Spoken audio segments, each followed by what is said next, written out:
Warning. The thoughts, views, opinions, jokes, and occasional verbal abuse expressed on this podcast are for entertainment purposes only and should not be taken seriously.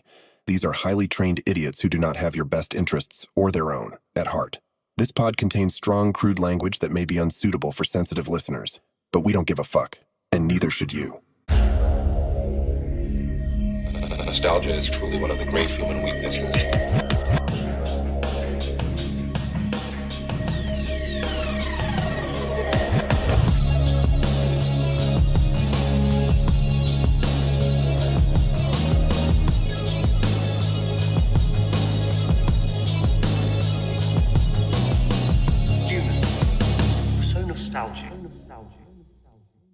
Hello and welcome to the Nostalgia Pod. We are your hosts, Riv, Mark, and Art. You know, we see a lot of stars in our lifetime, and we all know that with stars, that at one point they all have to burn out. But when one shined beyond everything, it's kind of hard to imagine a world without that star. And that star today is the wonderful Jim Henson. One thing that I wish I could get to say to Jim is two words: thank you. That I wish I got to at least meet him, work with him in some sort of way. Now, Jim Henson unfortunately did pass away long before any of us were probably thought of. Like our parents were probably kids at that time. Yeah. Actually, I think I know. So 90 was way past. So my mom was 5. My dad was 15. That sounds very fucked up. That sounds fucked up, but I think my dad was like a couple years younger than me, or a year older. I think my mom was like 9 probably, yeah. My dad was probably in his, I don't know. But the one thing is, Teenager probably? Jim Henson is, no matter where you watch on TV, Jim Henson was always there watching. Not in a creepy way, but a sentimental and fun way.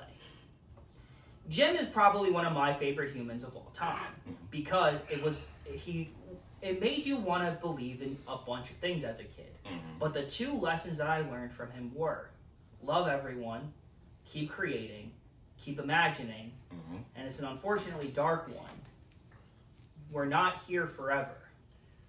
That is true. It's very dark, but it's very true to Jim. Unfortunately. So basically, let's first start with a little bit of a biography from the one and only Jim Henson.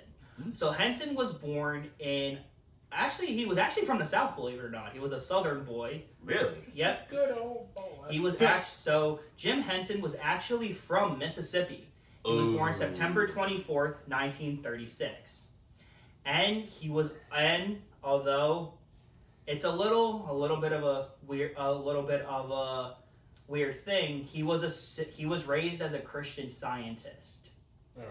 A Christian Scientist, the people that don't believe in medicine. Oh. He was raised as a Christian Scientist. Is that one of them people that don't believe in medicine? Yeah, and spent his early childhood in Leland, Mississippi. However, he was also very close to his brother, Paul Ransom Henson Jr., named after his father, who unfortunately died in a car crash on April 15th, 1956. Wait. Oh, it's the 18th. That was too close. Yeah, that would have been kind That of would have been weird. too That would have close. been. Yeah. I mean, look, we already had the Seuss one. This one? Yeah. And Jim kind of realized that after his brother passed away, that there was one rule for life. It's an unfortunate one to swallow, but no one is here forever. And Jim started looking at not an eternal clock, but a regular, not an infinite clock, but an eternal one.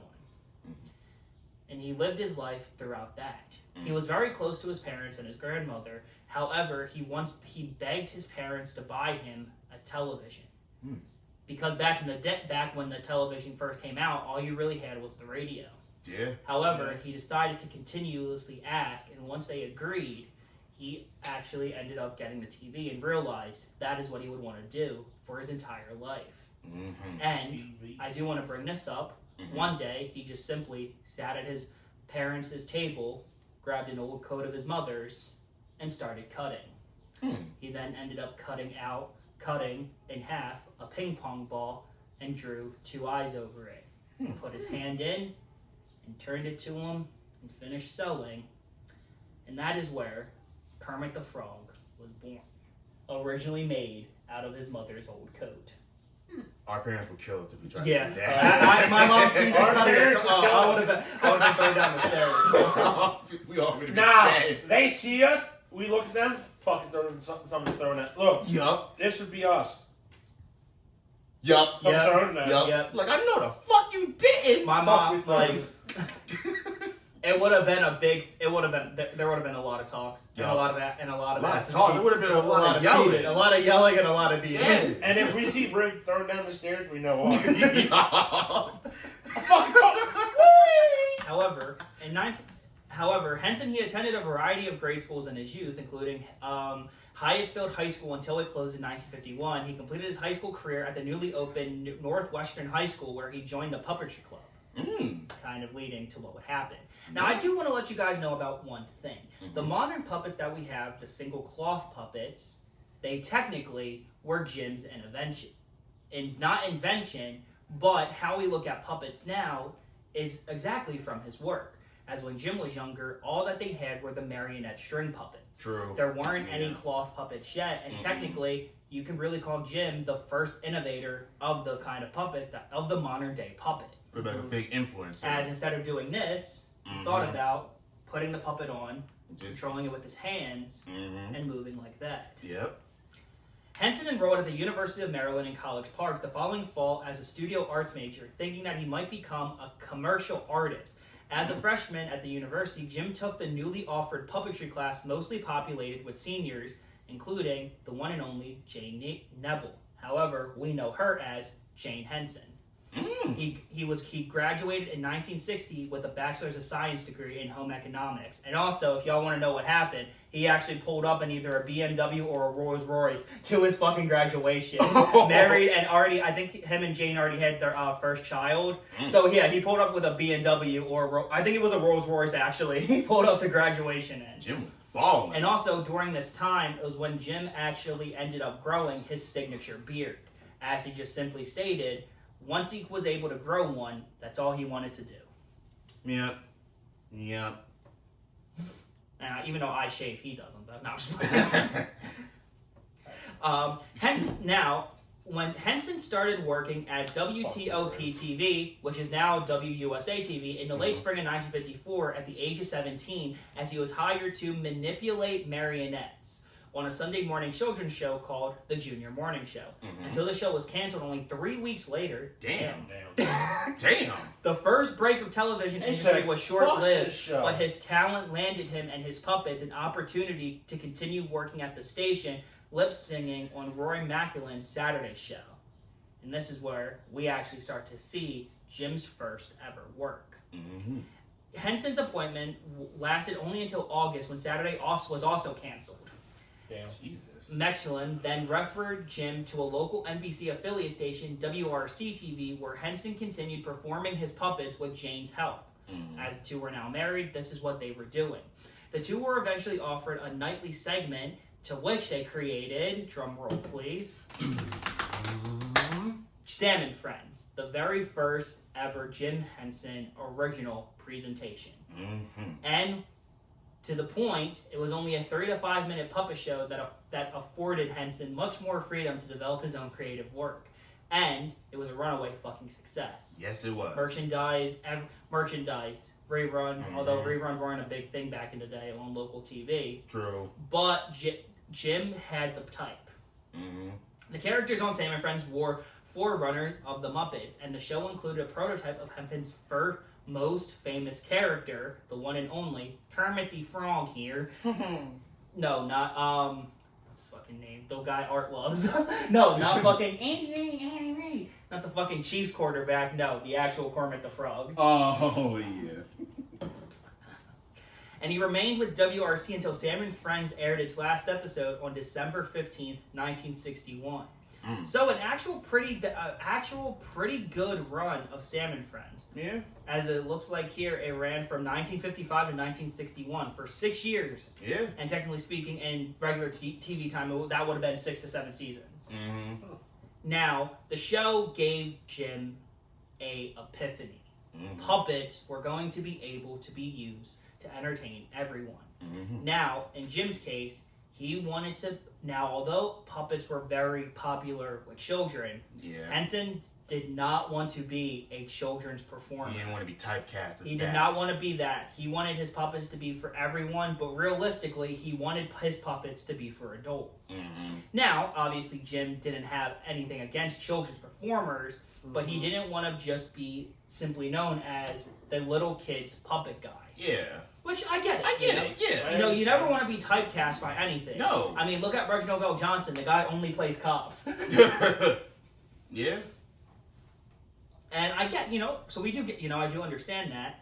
And it was actually, and again, Henson was very distinguished as a puppeteer, as it was simple. He wasn't looking over like this. He was underneath the stages, holding the puppets up and controlling them like they were actual people. Mm-hmm. Again, it was very innovative. Mm-hmm. And also to the point where it wasn't just a porcelain doll. This was someone that could technically be another being. Mm-hmm. As if, say for example, everyone has seen Henson interviews, everyone has seen that. Mm-hmm. When Kermit starts talking, you're not looking at Henson, you're looking at Kermit or Rolf or Dr. Teeth. Mm-hmm. You're looking at the character being played. Hell, even today I was watching a one and I kept thinking, and I was like, oh wait, Kermit and Jim are the same person. It's something, it's the magic. Mm-hmm.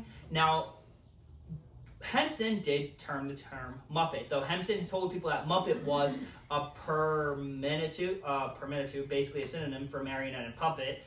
Many early Muppets were actually hand puppets, rod puppets, or some combination of the two. Mm-hmm. Direct control over the puppet's mouth in combination with the softer construction materials allowed the puppeteer to express a wider range of emotion to more accurately move the puppet's mouth along with the character's dialogue or were lip syncing to music. Mm-hmm. Commenting on his puppet design philosophy, Henson said, "A lot of people build very stiff puppets, but you can barely move the things, and you can get very little expression out of the character that you can barely move. Your hand has a lot of flexibility to it. True. What you want to do with it, you build a puppet that reflects it and all of that flexibility." Yeah.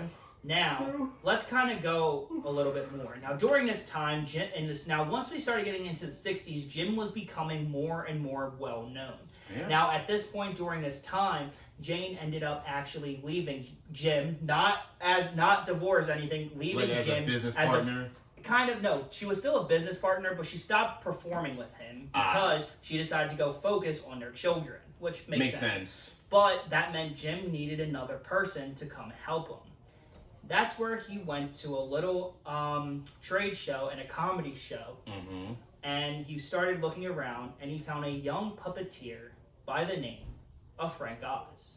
Frank Oz. If you guys know Frank Oz and Jim, they are some of the biggest stars in puppet. Honestly, those two them as a team are probably the most iconic in puppeteer history. Some of the biggest power duos. Yes. Bro. I mean, look, you have all of the characters that Frank played. Mm-hmm. Fozzie, Miss Piggy, so many more, but those are his main two that were always with Kermit. Jim and Frank instantly became best friends. Mm-hmm. Now, during this time, he would also go on the Steve Allen Show, the Jack Paar program, and the Ed Sullivan Show, and he would also work with Jimmy Dean as a character by the name of Rolf. More on him later. However, during this time around, one of the most popular things that Henson ever did were commercials with a series of for the local Wilkins Coffee Company in Washington. Now, one thing about these coffee commercials, they're not for kids. Well, obviously. They're not for children. Obviously. But it's also kind of funny because everyone, if you don't like Wilkins Coffee, he kills the guy at the end. And it's really great. Wow. Now I gotta see this. All right, here. I'm gonna pull up. We're gonna pull one up. He's like, wow, it's really great when you fucking kill somebody. I get that Jim didn't want to be typecast as like a children performer, but god damn. They're very good commercials, by the way. I can see. By the way, he's smiling like a sadistic bastard. Like the fuck. When Riz smiles, you know it's never a good idea. No, it's never. It is never. It's never. No. What the fuck, bro? My fucking computer. I know, it was... See, even it was literally on there. See, even the computer's trying to prevent him to tell us. The computer was like, no. No! I'm doing y'all a favor. Doing y'all a fucking favor. So, just take a look at these. Oh, I kind of. Okay, buddy, what do you think of Wilkins coffee? I never tasted it. Now, what do you think of Wilkins? Care for a cup of Wilkins coffee? No, I don't like coffee. This has been a public service. Oh, So, very great. I love those. Some of the best. Like, those are You honestly. want coffee? No, bitch. Explosion. well, I mean, shoot. Damn, they If doing- Looney Tunes can get away with some of the shit they be doing, I Damn, guess. Mark, they're doing better than the people that do hit and runs. And then Yeah. the Wilkins Coffee Company and all of the different things that he did with them got the attention of two people who worked for the Public Broadcasting Corporation, or CTV as I think it was known back in the day. The Public Broadcasting Service. Yeah, serve My that. bad. My bad. Oh my god, it's the second time you fucked Oh that shit, shit up. right? The Public Broadcasting Service. Sorry, Yes. but corporation sounds anyway. No. By the names of Lloyd Morissette and Joan Gaines Cooney. Mm. If you do not know who they are also some of the most influential people, not only in the entertainment world, but in the education world, as they created one of the greatest TV shows for any child. A certain street. That's still going on. That's still been going on for 50 years, even when somebody tries to cut the funding, it was able to come back. Mm-hmm. Sunny days, sleeping out, clouds away. Oh man, I wish we were here to have Jasmine sing it because the first intro theme song. Can you tell me how to get to Sesame Street? Okay, I know what that's at. Sesame Street Yes. is one of the greatest children's TV shows of all time. Yes. It's the longest running children's TV program. True. I think Ever. it's still Yeah. going on. Ever. It's still going on, yeah. It's still going on to this very day. Yeah. Although HBO originally had the distribution rights, Netflix has actually bought it back. So Yep. they actually get W on Netflix in this case. Yeah. For But once. the last time we talked about Sesame Street was in our PBS Kids video. Mhm. But we can go into a lot more because I really True. only want to focus on Henson's work with it. Now, sure, we talked about a lot other ones, and of course there have been many other puppeteers that have come through. But the thing is with classic Sesame Street, it hits a little different because you have all of the favorite characters being played by their original puppeteers. Mm-hmm. Now, again, I'm not bashing on the new talent. They are actually very incredible. Mm-hmm. But when you grew up watching people like Frank Osby, Cookie Monster, the amazing Jerry Nelson playing the Count, and Carol Spinney playing Big Bird, and Oscar the Grouch, Jerry Nelson, also rest in peace. You had and obviously the very duo, aka Jim and Frank's personalities, Bert and Ernie. It's very top It's a tier. big It's melting top- pot yes. of just gold. And also, Sesame Street was also groundbreaking for the time, as it was the very first show to have blacks, whites, Hispanics, Asians, all on the Very same thing. interracial. Very cast. interracial and very, very welcoming to everybody. Mhm, Even to very this diverse. day, when a lot of people started talking about how Sesame Street was woke, it's always been that way. It's always been that way. You know, and a lot of people are saying, oh, but puppeteers, why do you have to put all this stuff in there? It's how it's always been. Yeah. There has always been LGBTQ support. There has always been anti-racism, anti-homelessness, although I did see a funny meme where they said that they were going to have the first character be homeless. Someone said, my nigga Oscar the Grouch has been living in a trash can for 50 years. What do you mean, homelessness? How about that? Yeah. Yeah, you got a point. You got a point. Well, technically, that can is his home. Have you seen the inside of that place? It's Yeah, fucking but- huge. I mean, I love trash. Hey. Make what you got, man. Yeah. Make what you got. But Sesame Street is definitely. I have a lot of memories watching it, Everyone and also has. that is where we got the very first look at the Kermit that we know. Although it was funny, he wanted to strangle that little girl. Do you know the alphabet? A B C D E F, Cookie Monster. He's like Oh, I gotta fucking QR Cookie Monster. He's like, I'm leaving. And she says, I love you. It's like, I love you too. Well, thanks. I love you. Your mother don't. Let me see if I can find the video. Is it the one with the fucking Nostalgia Critic? Oh, we worked so hard on it. But no, No, I'm trying to Sesame find it. Street, again, we all have the favorites. My two personals were Cookie and Elmo, obviously. But Elmo Mania was just fucking insane. Oh my god! Oh my god! He falls off the building like he commits suicide. I believe I can fly. No, you can really say he Kermit. Yeah. And also, Kermit rarely wasn't around for Sesame Street that long. Not Sure, really. He made cameos and guest appearances, but That was only like, the thing early is, seasons. Jim made the Sesame Street characters for the show. Mm-hmm. Realistically, now they have made cameos throughout the time, but Jim Henson's company in general does not own the Sesame Street. Mm-mm. Sesame Workshop owns the rights to it, and obviously the public broadcasting service. Got it. Okay. I got it. Okay. Own the rights to all of those characters, and I think that's why Sesame Street is so impactful. It's been going on for all this time, Mm-hmm. and a way how Jim likes to kind of work, if he had more control in it, probably wouldn't have been as big as it has been. Hell, you can everywhere you go, and every time there's a graphic tee, there's always the Sesame Street characters. Yeah. Yeah. You know, it's very nostalgic, you know? Yeah. But Everywhere. now let's talk about another time, as Jim started getting very, very insecure because he was the thing that he despised the most. His fear was coming He true. had become a children's entertainer. Yep. And he absolutely Hated it. All caps. like hated it. And again, Jim loves all of his fan bases, but I get where he's coming from. He worked this hard, he's doing this. He became the thing he hated, you know, which is unfortunately fair when you work, you know, you kind of become that thing you hated. Say, for example, oh, I hate the 9-to-5s, I hate the corporate world. You become a part of it and you're like, God fucking damn it. Yup. But he decided to do something else with a newly lit show live from New York. It's Saturday night. Yes, believe it or not, everyone, Jim Henson worked for SNL. Yep.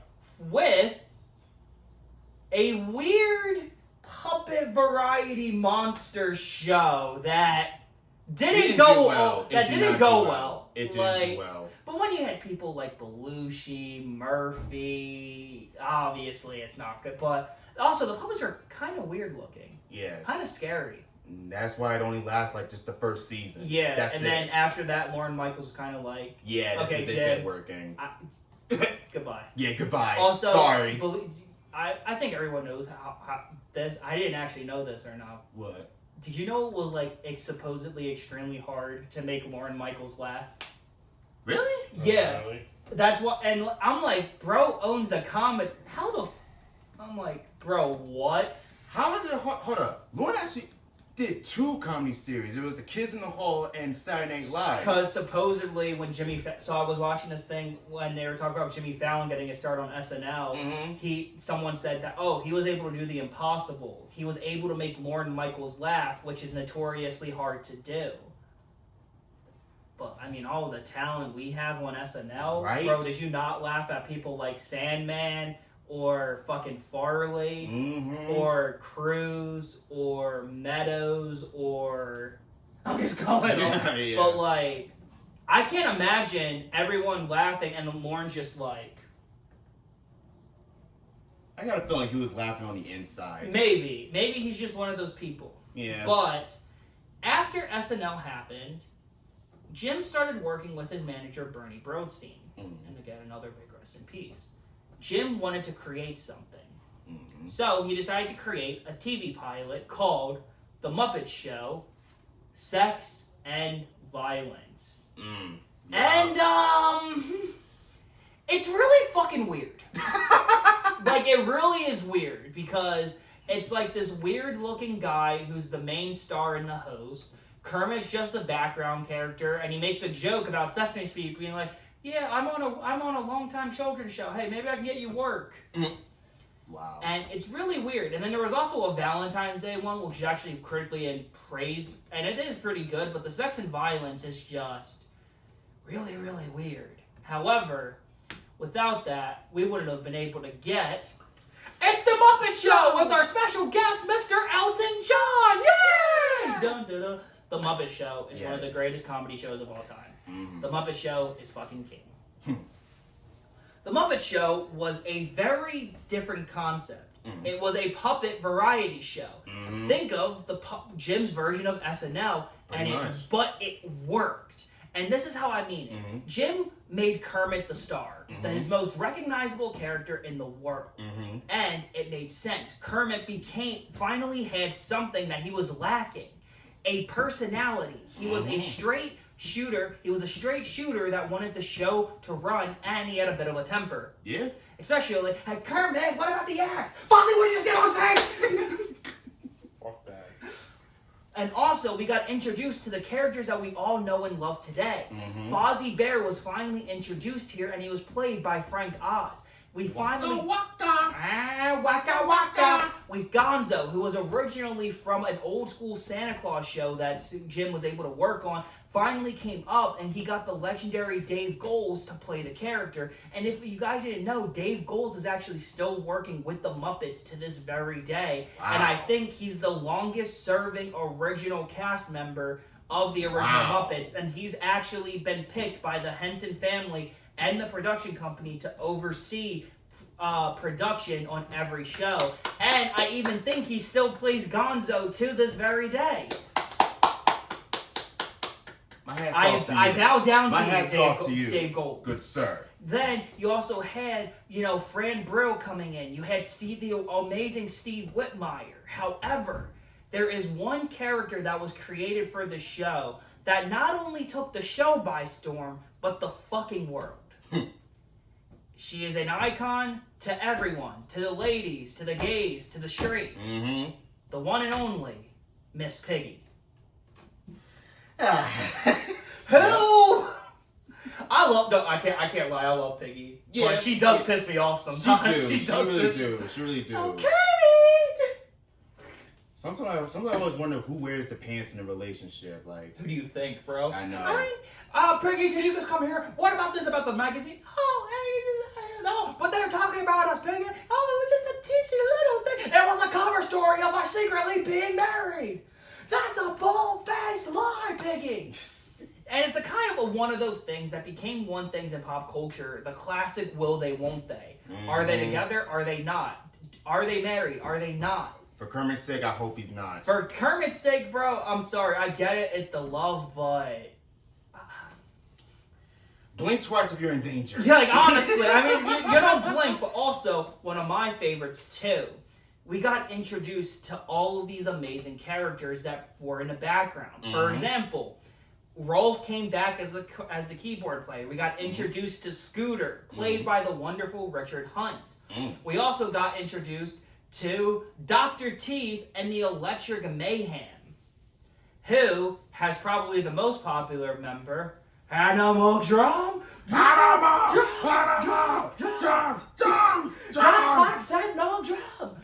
Animal's my favorite. Yeah. Love Animal. Yeah. Dr. Teeth is just a classic stoner. We also got introduced to Beaker and Dr. Honeycutt. And also, there were just so many characters. Just so many. And and all of these Muppets are in the main group to this very day. Mm-hmm. And the Muppet Show premiered to amazing success. And it did one thing, a new show every week. And this is what I mean when I say Jim Henson was the busiest working guy. He would fly to New York to do the Muppet Show, spend time with his family. He would then go all the way to London to film the Muppet Show because it was cheaper to film in London. True. The team, and literally, it was at one point him and Frank and Jerry Nelson and Steve Whitmire at one point, and everyone that worked on Sesame Street and the Muppet Show, they would have to fly back to New York, do their parts, and then fly all the way back to London to do the Muppet Show. Damn. Then at one point, Jane ended up relocating with the kids to London to make it easier for Jim to actually be around his family. Makes sense. And the show wasn't just a success with the critics. It was a success with celebrities. And what I mean by that is every single week, there was a new celebrity guest. And some of my personal favorites are Elton John, Liberace, Alice fucking Cooper, the cast of Star Wars, Mia Farrow, Harry Belafonte. Damn. Like, the Muppet Show did one thing. It struck fucking diamonds. For real. And it started going on, and it did an incredible run. It did. An incredible run. It And did. even in the reruns in the syndication, the Muppet Show was still being founded by many people to this day. I mean, hell, before it went on Disney Plus, I actually went on my Xbox, and Microsoft had all of the files to the Muppet Show. Damn. And I would watch all of the episodes on there. Wow. I love the Muppet Show. He does. Now, also, during that time, when there's a successful show, you have to do a successful movie. Yup. And we did with... Why are there so many songs about a rainbow? And what's on the other side? The Muppet movie is probably one of the greatest Muppet films of all time. Yeah. Probably one of my favorite childhood movies. I have to say, It's yeah. very good. Yeah. You And can't also, go wrong. You really can't. And it's kind of an origin story to the Muppets, in a way. You can say that. Kind of, yeah. you can, because Kermit wanted to leave the swamp to start his career in show business. However, a fucking Colonel Sanders lookalike is trying to get him to be the fucking sponsor for his frog-like company. And also has one of the best jokes in there. Because Fozzie's driving, he's like, bear left, right frog. And you have to come to the stop and you see a fork in the road. Kermit! I don't believe it. We're moving right along, Dad, or don't with him. And it's such a good movie. And it was a thing where the movie kind of did take over. I think at one point it was one of the highest grossing films ever.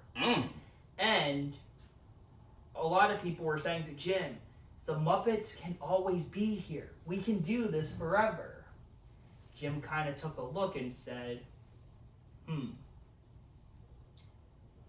And unfortunately, during this time, the Muppets cast also ended up losing one of their main helpers and writers, and it was very sad.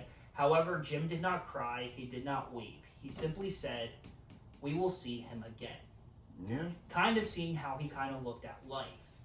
He saw life as the starter. You were able to do this, but once you're done here, you're done. That's but it. that doesn't mean and again, it was the thing of like, it's not that means I'm not going to remember you. No. But I'm going to tell you one thing. This isn't goodbye. It's I'll see you later. Another reason Jim Henson was amazing. God bless you, Jim Henson. However, in 1981, he brought the Muppet Show to an end.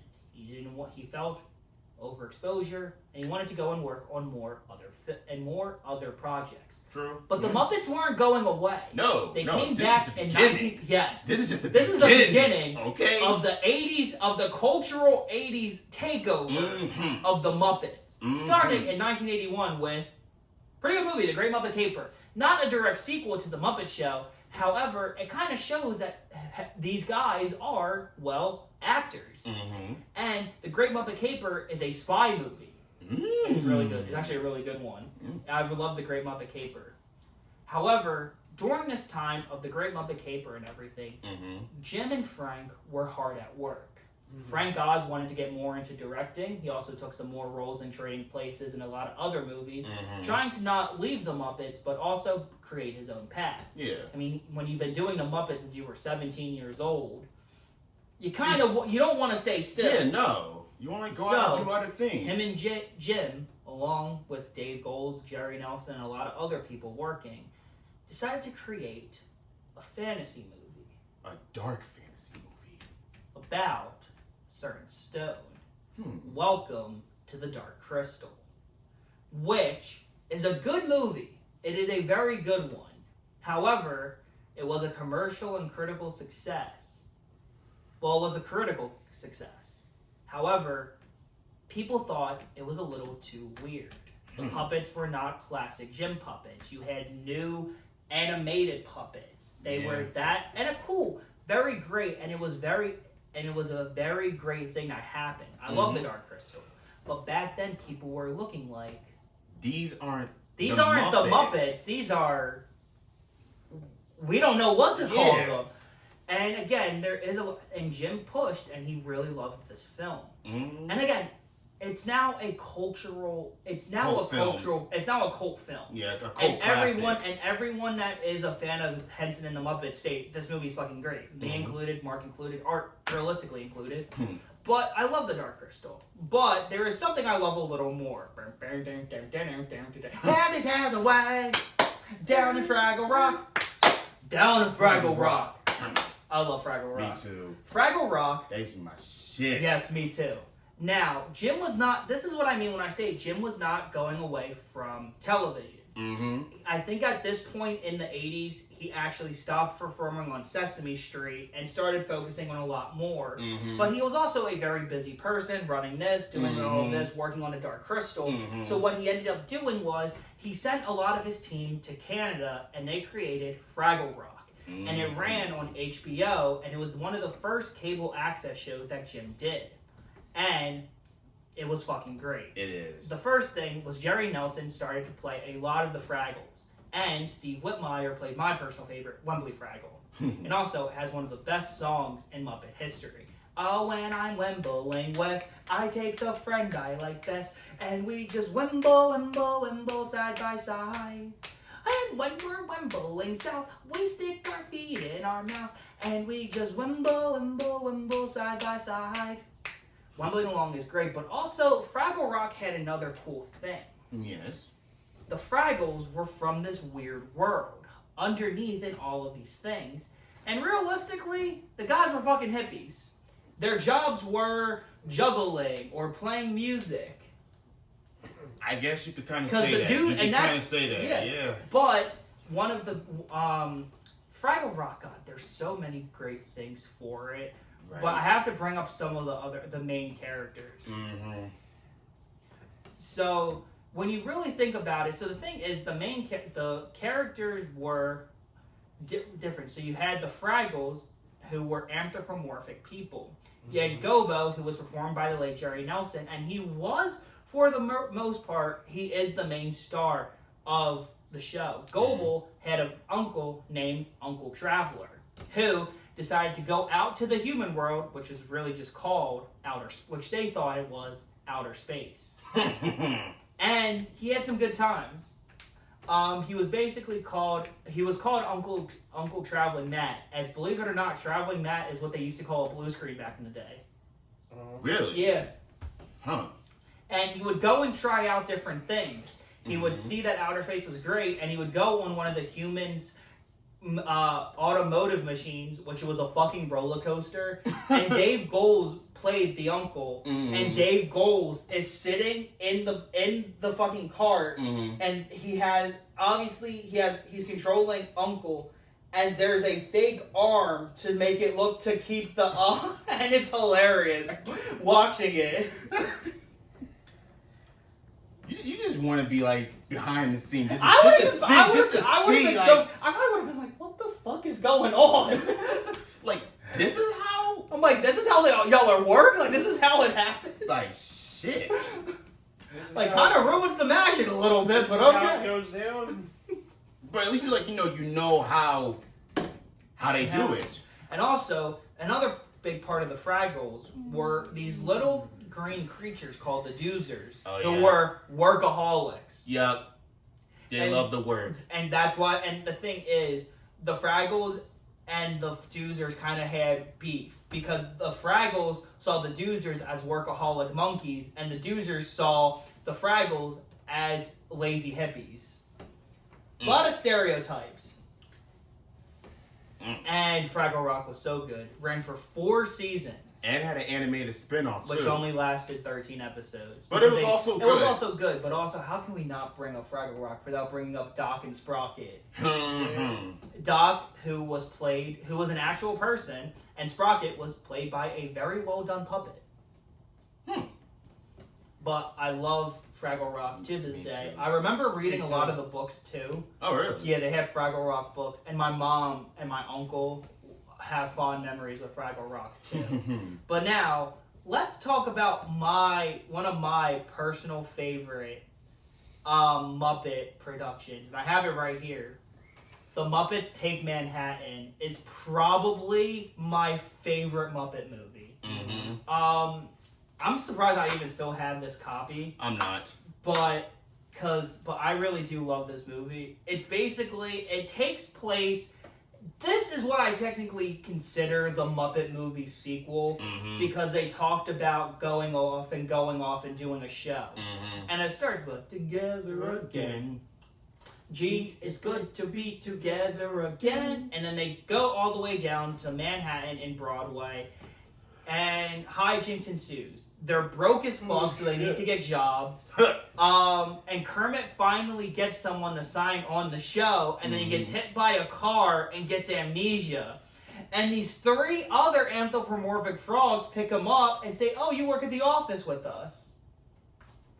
Are you sure about that? Yeah, so then he starts going off and he starts doing this, and he doesn't remember who his friends are. He doesn't remember who Piggy is, who Fozzie is, who Gonzo is. It's kind of good that he doesn't remember who Piggy is. And then, speaking of which, he starts mocking Piggy for her weight and for being with her, and Piggy slaps the absolute shit out of him and knocks him back to his real self. Damn. Bitch! And it's a really good movie. And at the very end, the main skeptical with this movie was simple. Are Piggy and Kermit getting married? As the main thing was, somebody's getting married. Let's hope and not. it ended with Piggy and Kermit being in a church. No! Getting married. However, a mysterious priest comes in. Oh no. And Kermit turns to Piggy. He's like, "Oh, Piggy, I thought Gonzo was going to play the priest." And Piggy just kind of laughs like, meaning she got a real fucking priest. So basically, she forced our boy into marriage. That's gotta be illegal. I don't That's know. gotta be I don't know. illegal. Are the laws different in Muppet World? I don't know. It's gotta be illegal. I hope that's illegal. What? She forcing Forced marriage. Forced marriage. Well, technically, it could be considered I'm pretty sure it is marriage, illegal. but I think it is. But yeah, definitely my favorite movie. For the longest time, this was out on a streaming service, believe it or not. But finally, Disney Plus did decide to put it on there. However, support your physical media and go pick up a copy. I think you can get one on Amazon for $5. So pick up a copy. Also, y'all, 2023. Why didn't y'all put this back in theaters for the 40th anniversary? I would have went. Love this movie. Do better. Do better. Do better now. But now, also during this time, Sesame Street got their first movie. Oh yeah. How about that? Yeah, I forgot about But that. Yeah. now, after the Muppets Take Manhattan, and during this time, another big thing that happened in the Muppets Take Manhattan. Also, this was Frank Oz's very first directorial debut as a sole director. There was something that happened in Take Manhattan that blew the fuck up. Muppet Babies? Mama gaga Why the fuck did you say it like that, Marcus? What? Babies. That does not sound right. What the fuck? Baby back, baby back, baby back, baby back, chilies, baby back rib, barbecue sauce. Barbecue sauce. What the fuck? Now see, get at him because he added No, more. I'm getting both of you. No, get him more. But let's talk about one of my favorite cartoons of all time, and I do mean this. Muppet Babies, they'll make your dreams come true. Muppet Babies, they'll fly here with you. Muppet, Muppet, Muppet, Muppet Babies, come true. Now, if you're wondering, did Jim, Frank, and Dave all come back for their roles? And the answer is No. no. But the Muppet Babies casting is fucking great. Yes. People like Frank Walker, who plays on Scooby-Doo. Fucking Howie Mandel. Yep. Mandel, who played Bobby's World, played Skeeter. Also, Skeeter. I'm trying not to think of Robot Chicken. Oh no! I'm trying not to think of I was thinking about that too. I was like, shit. But Muppet Babies was a simple concept. The Muppets, as children, being raised by Nanny, who they kind of took the Peanuts route and never showed her. They only showed her from the waist down. Mm-hmm. But Nanny kind of just sounded like... I honestly always pictured her as just like a woman in her 40s just watching over these babies. I never pictured her as an old person. Mm. And I really don't think you can... Because Nanny kind of just dressed like a stereotypical like 80s mom. Kind of like that was the outfit that they were going for. But Muppet Babies I love. I remember when I would watch them a lot on YouTube because the full series is on YouTube. Because I think by this point in general, like in our time when like these shows are coming back, I think they were out of syndication. So they weren't being seen a lot. And then in 2019, they brought Muppet Babies back. And oh yeah, like a little reboot or something. Yeah, it didn't. I don't like the art style. I don't It looks either. too modern. Why everything gotta be all CGI? No, I wanted to kill myself. No. I know. It was so bad. Although, we finally found out that Gonzo was non-binary, although we kind of knew that already. Because the guy fucks a chicken. I don't know. What do you I don't know. Or the person they fuck a chicken. I don't know. No. Just that. Wait, did y'all ever see that video of a guy? He was just fucking a chicken. The guy fucking a chicken. No. I got that sent on Discord one time. I know, why? It's crazy. Why the fuck The guy was fucking a chicken. Why the fuck do you want to tell watching them? it? Like, Like, Why are you watching it? And Aiden why? showed me, believe it or not. Of course you do. that makes a whole lot of sense. Because I'm kind of anti-Discord. I think Discord is kind of only for like gamer girls that want you to buy their bath water and PDF files. I don't like Discord. Also, my account's been hacked like 18 times, so I'm very anti-Discord. Yeah. Bro, how does my account get hacked that many times? Yeah, no. Yo, that's what I mean. I'm good. I'm stick to my Instagram, my Snapchats, and my what's the other one? The Face blog. No, I'm kidding. I don't like Facebook. I'll stick to Instagram. Thank you very much. But Muppet Babies was so great. Yeah, it's so great that Warner Bros. Have to copy and make Baby Looney Tunes. Muppet Babies is so much better. Yes. I actually don't like Baby Looney Tunes. I don't either. It was kind kinda of sick. It was kind of stupid. It is stupid, and it didn't last long either. No, and Muppet Babies is so well known. Yes. Also, Dave Coulier also replaced Howie Mandel at one point too. Also, real quick, because I don't know if we're ever going to be able to bring this up anywhere else, unless we do a Kabillion video. Wait, do you guys remember Kabillion? Yes! Do y'all remember Kabillion? That's pretty much how I got my start in Bobby's World. That's what I was gonna say. Yeah. And also that knockoff Power Rangers for fitness, and also Koyo, and also a lot of other animes. Also Power Rangers Lost Galaxy at one point too. Sonic X as well. Yeah, we'll do a Kabillion video. We're definitely doing a Kabillion episode. Oh my god. I remember it only as like an on-demand service. It was. It was. Kabillion. You are watching Kabillion. Bro, that Ballistic. Oh fuck, bro. I'm sorry. That just hit me. That hit me. different. Like, it actually damn. I fucking kill myself. Let's get back to the Muppets. Now, during this time as well, unfortunately, Jim his personal life was falling apart. Him and Jane's relationship was very strained. And in 1986, they officially separated. Never divorcing. Just separated. Yes. Just... And also, a lot of people, and Jane supposedly said it was due to Jim being very anti-argument. Very much like he'd rather talk than argue, which you gotta understand. But also, he would also kind of like back off if before an argument started, which is not really what you want to do. Not very argumentative. Yeah, which I get it. I'm not either, but I get it. But you conflict. But you still have to talk shit out, my guy. Yeah, you can't hold that shit in. Yeah, like if you decide to like back off and not talk about it, I get it. But again, nobody's personal life's perfect. And again, no. Jim and Jane still loved each other. Yeah, they just kind of weren't in love with each other anymore. Yeah, they just weren't. And they still made sure that they were parents to their 5 children. That's good. That's good. Bro, 5? I forget. That... 5. 3 girls, 2 boys. And rest in peace, John, as he passed away in 2014. I remember that. But I remember that.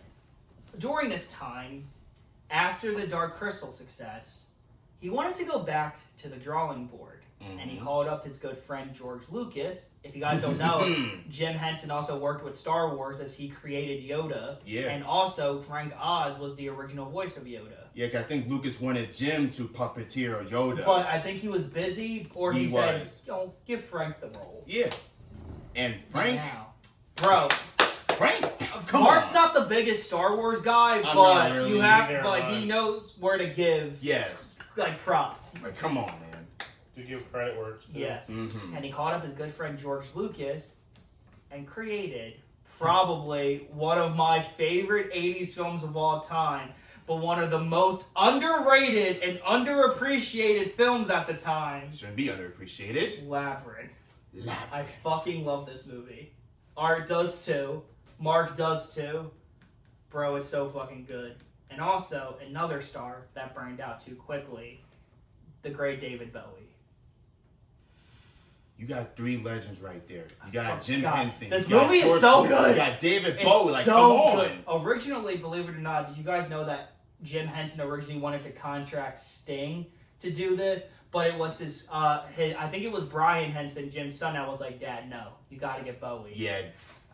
Don't get me wrong, I You love love Sting. Sting. You I love just Sting. No, I feel like Sting, like acting wise, he seems kind of boring. Yeah, David Bowie. Like Bowie, come on, how can you be like, you can forget about the baby and dance, magic dance, oh magic dance, and also Bowie co-wrote all the music for the film. Of course. So Bowie just brung out like And his also, Ziggy this persona. was the very first time we got introduced to an unknown puppeteer at the time by the name of Kevin Clash. Woo! And this movie again, we could do an entire video reviewing this movie, but Yeah. so fucking great. Although y'all fucked it up when it came out, y'all didn't show it any love. It's okay, Rick. Y'all It's didn't okay. show it love. It's okay, Rick. It's But okay. y'all decided to show this love, although I can't blame y'all because this is fucking good. The Muppet Family Christmas. Yeah. Oh, we home because we need a little Christmas right this very minute. It hasn't snowed a single flurry. Fozzie, we are in a hurry. Hey, hey, hey, it did snow a lot of flurries and you should not be in a hurry. I really love this Christmas special, because it brings all of the characters together. Again. And it has one of the best lines in there. But Fozzie, it's not too cold outside. It's not that cold. It is cold. It's not cold. Here comes the snowman. Can I come in and warm up? So it's cold. You are a snowman, bro. Oh. Wear shorts in 30-degree weather. Yes, you are a snowman. But also, during this time as well, Jim kind of started getting a little tired of everything. Yeah. He was a businessman. He was a performer. He was a creator. He was a director, a producer. Jim was starting to kind of get tired. He was by the end of '89. He was 50. He was in his 50s, and I get it. He was slowing down. Yeah, he was So- just tired physically and mentally. All And that he wanted stress. to decide that he wanted to create instead of doing and let someone else handle the rest. So, in 1989, he picked up the phone and he called Michael Eisner. Yep. The CEO of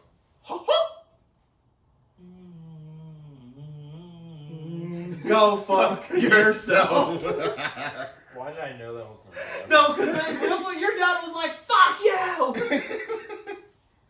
Yeah, the CEO of the Walt Disney Company. Jim Henson decided to enter a deal with Disney where they Mickey Mouse. would acquire the Muppets, but Jim would stay on. Basically, he was like to Disney, "You do everything else, and I will create."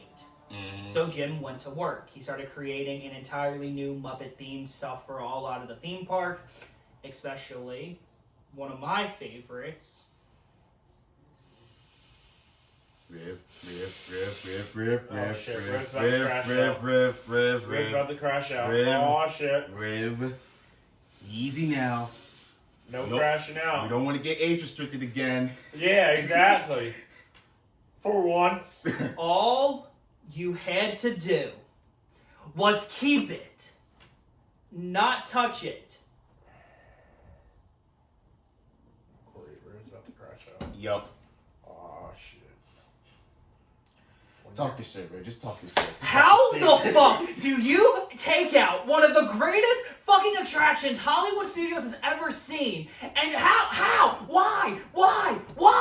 That was the only thing Muppet related in the parks at the time. Why the fuck did you do that? It was so loved. It was Jim Henson's final project. Are you fucking kidding me? Are you fucking shitting me? Alright, It was the... Bro... Watch this. World Star. It's okay, bro. It's okay. You got some more? You got some more? Empty it all out. Let's empty it all out. Calm down. Empty it all out. Like, bro, it was Jim's last project, and it was the thing is, and this is Calm it, down, this is take it. a dollar. Fuck your dollar, bro. I need Like, a dollar. I need a dollar. But I still love Muppet Vision 3D. It was great, and I wish I got to see it before it closed. That's all I can say. R.I.P. Muppet Vision 3D. And Jim was working till the very end, and he even showed up as Kermit in the Christmas parade in 1989. However, in 1990, things kind of took a twist. Yes. Jim came down with what he thought was a pretty bad cold. And we've all been there. You know, we got there. Yeah. But again, when you're an adult, you kind of have to be kind of one of those things where, I get it, you know, you have to kind of keep pushing through. Yeah, you gotta like just push it aside because work is important, but... I think Jim was kind of working a lot. He was. Now, the last thing that Jim got to see and work on, which y'all know how much we love this movie, especially me. Yeah, I know. You Jim fucking... Henson created the Ninja Turtle costumes. I know, for Ninja Turtles. You wouldn't fucking stop Talking, the movie the whole fucking time. I quoted a couple lines. You quoted the entire fucking movie. We were gonna go across the street to Acme to get duct tape your mouth You shut. quoted the whole fucking movie. You have to admit, it was still a fun time. Yeah, what the fuck? It would have been much funner if you If shut I the didn't need fuck a up. fucking movie. Right? You don't need fucking commentary. Right. Okay, fine. Well, how about this? No.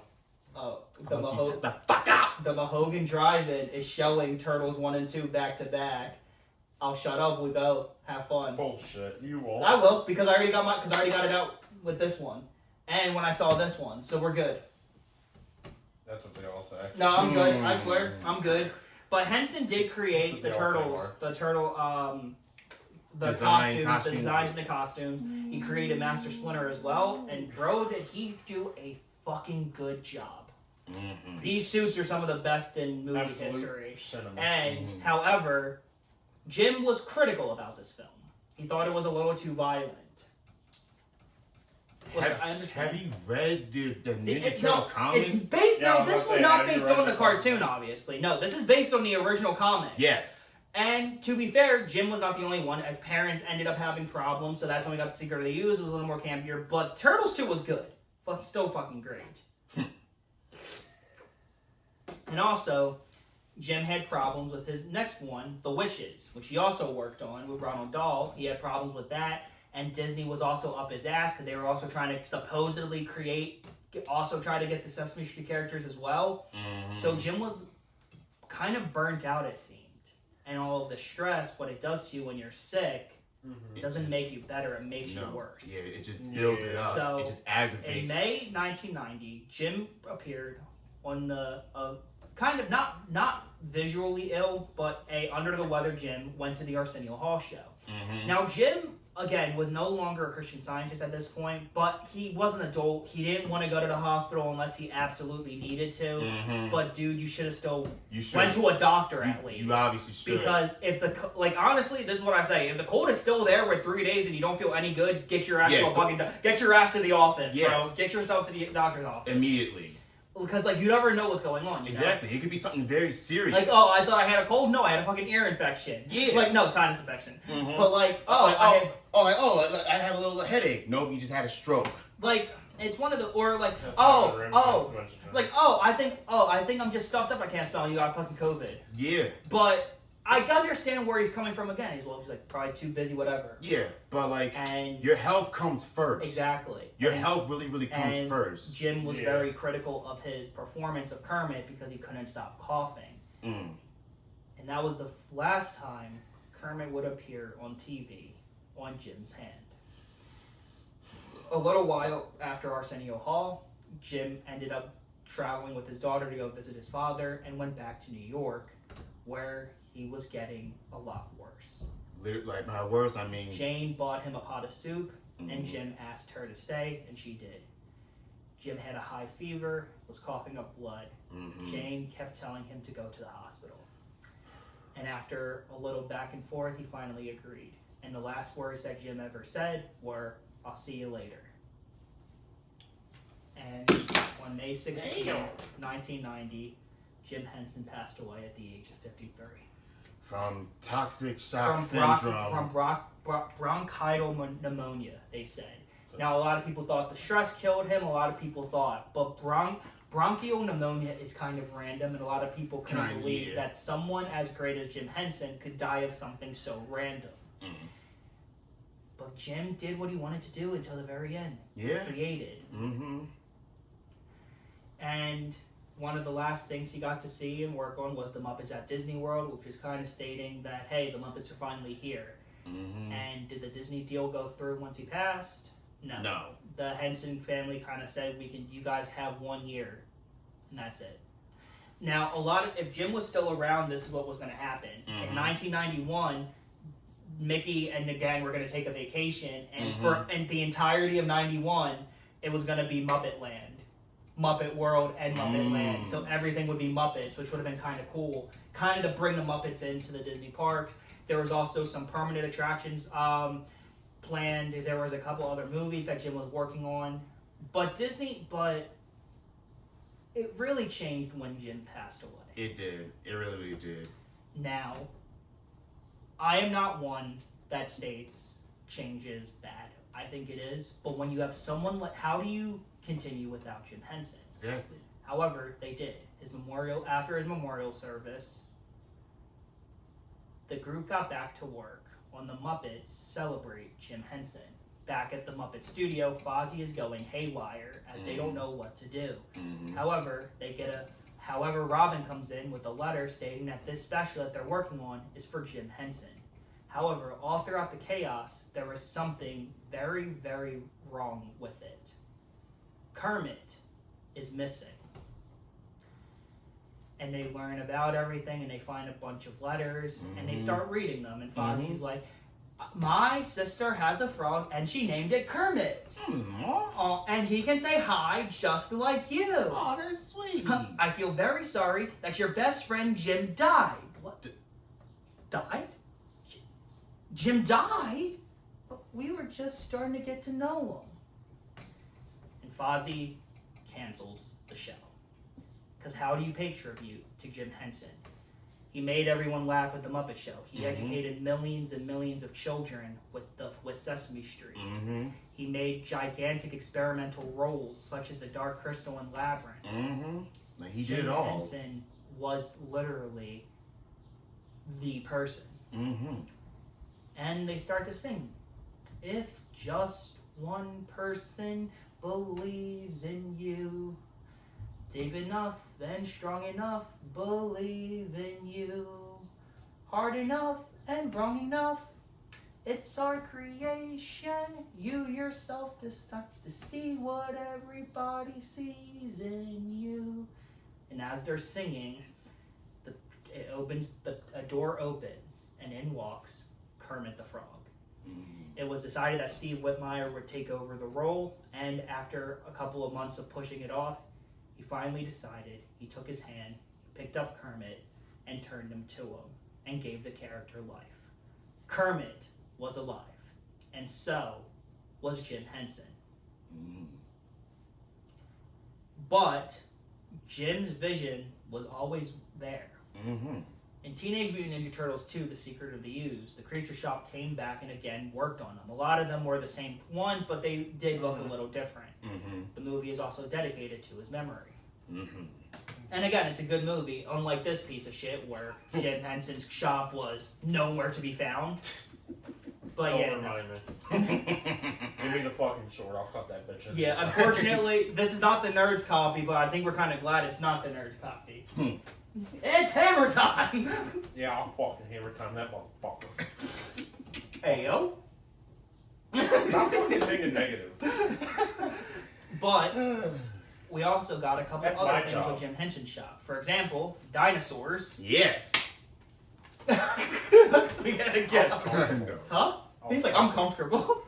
Then we also got probably what a lot of people state the best version of A Christmas Carol, The Muppets Christmas Carol. Mm-hmm. We also got Muppet Treasure Island, one of my personal favorites. Also, fuck yeah, Tim Curry, fuck yeah, fuck yeah. And then also, we already brought this up last week, but the Webberless Word of Dr. Seuss. Yes. And Bear in a Big Blue House. Yes. God damn. He's just like, he's comfortable, so I don't want to bother him. Fuck Muppets from Space, hell yeah. And Yeah. Fucking started. this Marcus. one as well, one Yes. of Mark's personal favorites and all of ours. Literally. Elmo and Grouchland. Definitely. Is this like Elmo's only, like, was this a theater movie? Yeah. Was it Yeah. Elmo's only theatrical release? I Think so. think. Yeah. But very, Don't very count good. me and Marcus on it, but we think so. This And- was classic. This was. Damn. However- that's Shit. what Jasmine said, class. In 2004, 14 years after Jim had been gone, his wishes were finally answered. Yep. The Henson family came to a deal, Mm-hmm. and Disney officially acquired the Muppets, owning the characters and everything, not including the Sesame Street characters as No. well. No. So in 2011, but what did they do? They went dark for a little bit, and then in 2011, now I do apologize because my dog ate my original case. We got introduced to probably one of the best Muppet films, The Muppets 2011, with the great cast of Jim Parsons, Jason Segel, the girl, Amy Adams. The girl, Amy Adams. Fuck the girl. Zach Garfuck, Ulysses. Start go fuck yourself, Ulysses. Alan from The Hangover, Art's twin. Yeah. But I love this film because it not only introduced an entire new audience to the Muppets, it brought back the older fans as well. Mm-hmm. I love this film.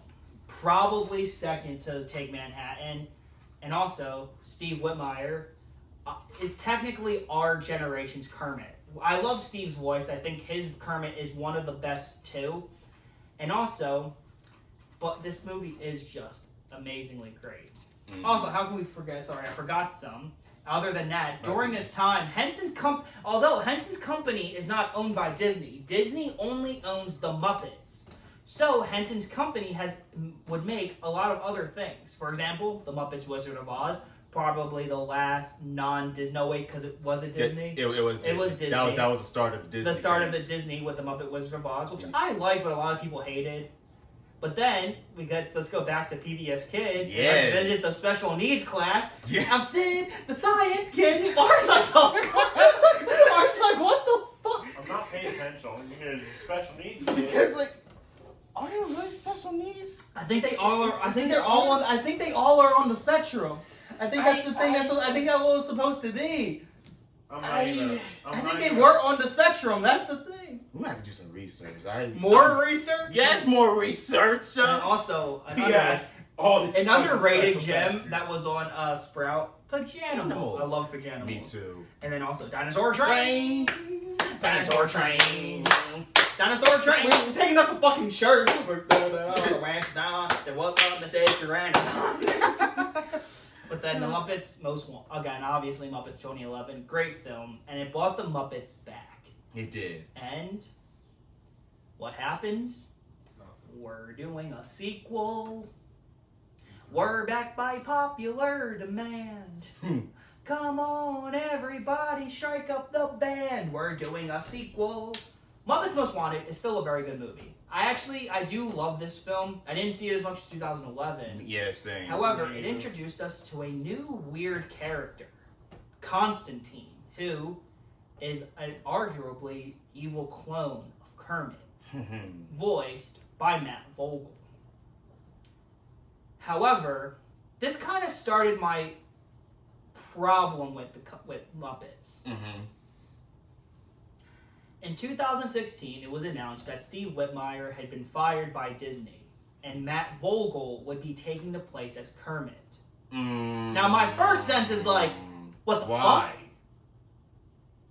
I don't really know why. It's been speculated that maybe Steve was kind of always like, oh, I'm Kermit now, you can't do anything without me. It might have been a thing of them wanting to move something on. But the fact is, Steve didn't leave by himself. He was fired, which kind of always rubbed me the wrong way. But I had a problem with Kermit's voice by Matt. It sounded too much like Constantine. And I hated it when I first heard it.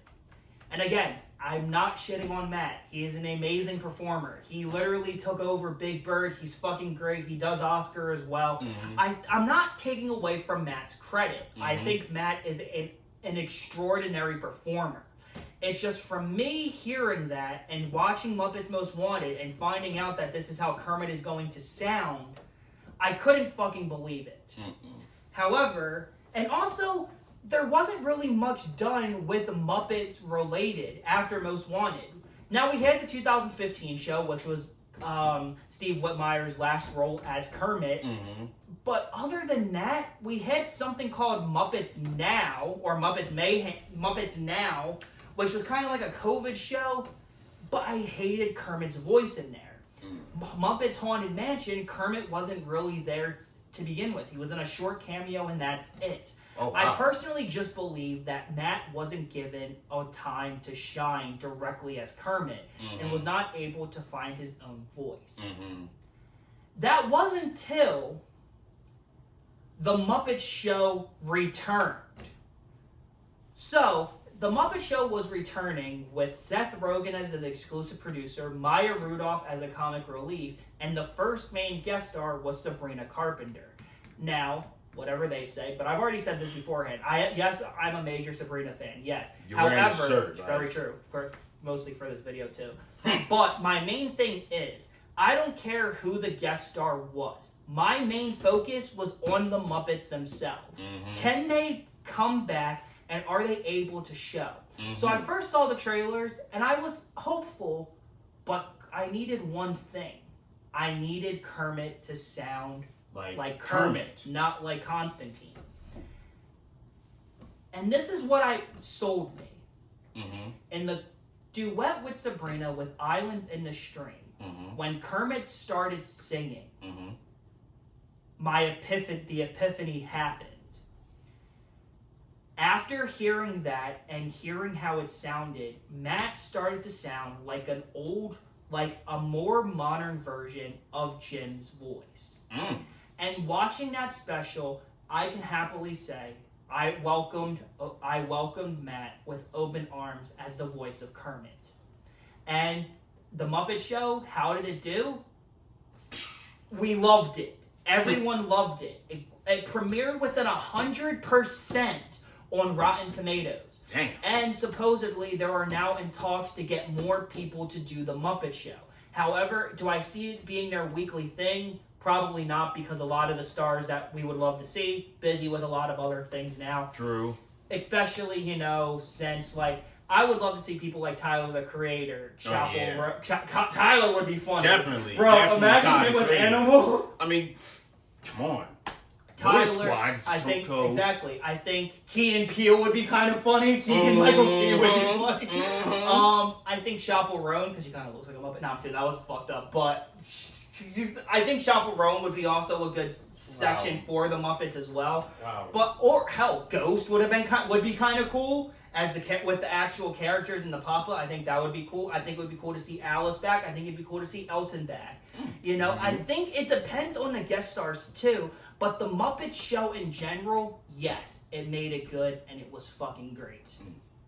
Now, the last thing I'm going to bring up, because honestly we are running a long episode. We are going to go through some other things that he worked on. But we gotta bring up FNAF 1 and 2. Because on both films, the designs and the costumes were created by the one and only Creature Shop. Mm-hmm. And that, my friends, is a look of Jim Henson and the Muppets. But let's go over some things that the Creature Shop ended up working on. Because their catalog Dinosaurs, The Polar Bear King, Honey, I Blew Up the Kid, Wolf It, The Never-Ending Story 3, The Storyteller, which was a great show, Babe, The Indian in the Cupboard, 101 Dalmatians, English Patient, The Phantom, The Fifth Element, Buddy, George of the Jungle, The Odyssey, Lost in Space, Dr. Dolittle, Jack Frost, Alice in Wonderland, Animal Farm, My Favorite Martian, The Talented Mr. Ripley, Cats and Dogs, Harry Potter, oh my god, Looney Tunes Back in Action, Five Little Children, Where Are They? The Hitchhiker's Guide to the Galaxy, Mishi, Batman Begins, holy fucking I told shit, you. damn. I told you. The Producers, The Hangover, Where the Wild Things Are, The Muppets, obviously, Rick and Morty. Yeah. Wow.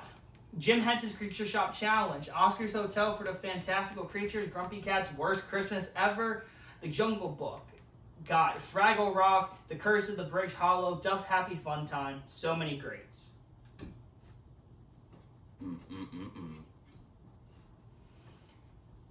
Jim Henson, I want to say this one more time. Thank you for everything. Yes. We all thank you. We all love you. And we all miss you. We really do miss you. You are dearly missed. You are missed. I know you're up there with Jane, and I know you're up there with your son John, and I know you're up there with Jerry, with Richard, with Carol, with Kermit, as there was a production designer named Kermit. Oh. I know you're up there, and you're all looking down at everyone, and you are just. I hope there's a smile on your face to show that your work is still loved. Yes, we are still watching your work to this day. And we always will forever. Yep. And we'll put our kids on it as well. And our kids will put their kids on it. And so on and so forth. Thank you for the generation you have left. Rest in peace. And we will see. And like we say, we will see you again someday. For now, guys, this is the Nostalgia Pod. Thank you guys for watching. Hope you guys enjoyed this video. This is the Nostalgia Pod, signing off. The only one.